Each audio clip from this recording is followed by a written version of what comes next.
থেকে আসলে যেহেতু আপনি জানেন সরকারি অনেক প্রতিষ্ঠানে ঢাকার মধ্যে কিন্তু তাণ্ডব চালিয়েছে, দুর্বৃত্তরা হামলা হয়েছে, সরকারি নথি পুড়িয়ে দিয়েছে, গাড়ি পুড়িয়ে দিয়েছে। সেই ঝুঁকি সামনে রেখে বা হুমকি সামনে রেখে এই যে মতিঝিল সাপ্তাহ চত্বর এলাকার যে যতগুলো অফিস রয়েছে তাদেরকে কিন্তু আপনার ঘিরে নিরাপত্তার ব্যবস্থা বলা যাবে যে একদম চাদর বিছিয়ে দিয়েছে আইন শৃঙ্খলা বাহিনী অর্থাৎ সশস্ত্র বাহিনীর সদস্যরা। আমরা দেখেছি সেনাবাহিনী তাদের টহল আপনার বলবৎ রেখেছে, তারা কিন্তু টহল দিচ্ছেন কয়েক স্তরে। আমরা মতিঝিল এলাকায় ঢুকতে গিয়ে আমরা অর্থাৎ মিডিয়া কর্মীরা আমরা 3 স্তরের নিরাপত্তার মধ্যে পড়েছি, টহলের মধ্যে পড়েছি, আমাদেরকে জিজ্ঞেস করেছেন, আমাদের পাশ দেখেছেন, তারপর কিন্তু আমাদেরকে এখানে আসার অনুমতি দিয়েছেন। শুধুমাত্র আমরা যে এরকম বিষয়টা এরকম না, এখানে রিক্সা বা সিএনজি চালিত অটো রিক্সা, ব্যক্তিগত গাড়ি যারাই বা পথচারী যারাই আসতে যাচ্ছেন তাদেরকে কিন্তু আপনার জিজ্ঞেস করা হচ্ছে যে কোন কারণে যাওয়া হচ্ছে, কারফিউ পাস রয়েছে কিনা, ইমার্জেন্সি রয়েছে কিনা। যাদের শুধুমাত্র ইমার্জেন্সি মেডিকেল কিংবা কারফিউ পাস রয়েছে বা কোনো যুক্তিসঙ্গত কারণ রয়েছে বাইরে বের হওয়ার, তাদেরকে কিন্তু যেতে দিচ্ছে, বাকিদের কিন্তু ফেরত দেওয়া হচ্ছে। এবং এই এলাকায় বলতে গেলে একদম শুনশান নীরবতা, মানুষ নেই বললেই চলে। ব্যাংকগুলো এবং পড়ে আছে, যেহেতু আপনি জানেন যে সাধারণ ছুটির আওতায় চলছে। এখানে যারা সেনাবাহিনীর কর্মকর্তারা রয়েছেন বা যারা সদস্যরা রয়েছেন, আমরা তাদের সাথে কথা বলতে চেয়েছিলাম। তারা যেহেতু নিরাপত্তায় ব্যস্ত আমাদের সাথে কথা বলেনি, কিন্তু জানিয়েছেন যে সর্বোচ্চ যে নিরাপত্তা দেওয়ার, যেহেতু এখানে ব্যাংক, বিমা, অর্থাৎ বলছিলাম যে অর্থনৈতিক যে লেনাদেনার যে সিংহভাগ প্রতিষ্ঠানে এখানে অবস্থিত, সেই জায়গা থেকে তাদের সর্বোচ্চ চেষ্টা থাকবে যেন কোনো ধরনের নাশকতাকারী, কোনো ধরনের হামলাকারী এই এলাকায় প্রবেশ না করতে পারে।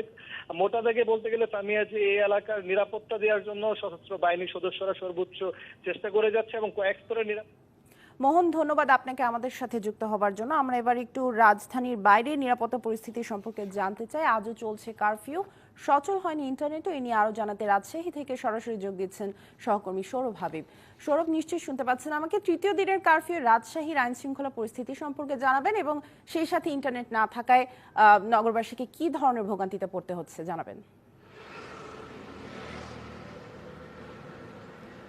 সামিয়া, আপনাকে জানিয়ে রাখছি যে রাজশাহীর আইন শৃঙ্খলা পরিস্থিতি কিন্তু অবনতি হয়নি।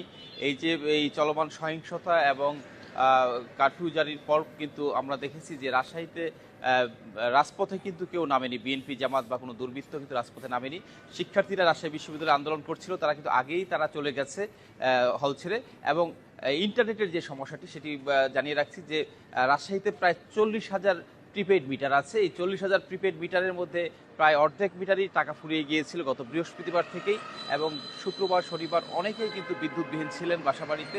এবং এই বিদ্যুৎবিহীন থাকা অবস্থায় অনেকের ফ্রিজের মাছ মাংস নষ্ট হয়েছে, পচে গেছে, অনেক দোকানের আইসক্রিম গলে গেছে, অনেক ক্ষতিগ্রস্ত হয়েছে কিন্তু মানুষ।